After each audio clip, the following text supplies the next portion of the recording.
Hey everybody, Watch This Review here with a look at Guardian. Guardian comes to us from Wave 9 of the DC Universe Classics series, that's the Chemo wave, and includes the right leg of Chemo. In previous reviews I mentioned the possibility that Guardian was the weakest figure in this wave, and after seeing it in person I tend to stand by that opinion. However, it's worth noting that this is Guardian's first time in 6-inch, meaning he's never been in the DC Direct line or the DC Superheroes line. So, Guardian fans, this is your time. And for you Guardian fans, I have but one question. Who the hell is this guy? In all seriousness, though, I had never heard of this character prior to this wave, and I didn't really know anything about him until I picked up the back of his card and read it, and then, ironically, I'd checked out a trade paperback, New Krypton, from the library about a week or two before that. So as I was looking through that same night, then all of a sudden Guardian appeared in that. It's how friggin' weird is that? But I guess Guardian actually is a kind of cool character, although that storyline kind of has some spoilers and so forth. At any rate, as far as DC sculpts go, this is about as lazy as you get. Other than the accessory here, the only two things that are really unique to this character are they changed the midsection here, so it's got more of a belted area, and then they gave him a different head sculpt. But if you look at it, he's basically got the same eyes as Wildcat, with the same pattern, and I'm too lazy to go and grab my Wildcat, but I assume even the paint job on the eyes and so forth is probably the same.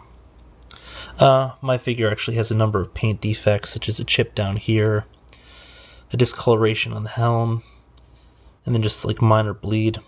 So articulation wise, we're obviously talking nothing but the standards: a rotating wrist 360 degrees, a single joint elbow, rotating bicep, standard arm, a head that will rotate, go down a little bit, but it doesn't go up at all, or I don't dare turn it up lest the head pop up, just because I think it's the way that it's sculpted. Also, really shoddy production here, because there's a whole line for the Flash, so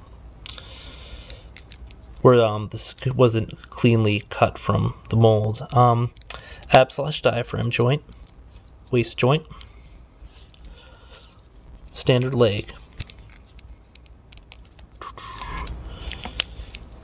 We have a thigh, single joint knee, and we have a ankle/foot joint.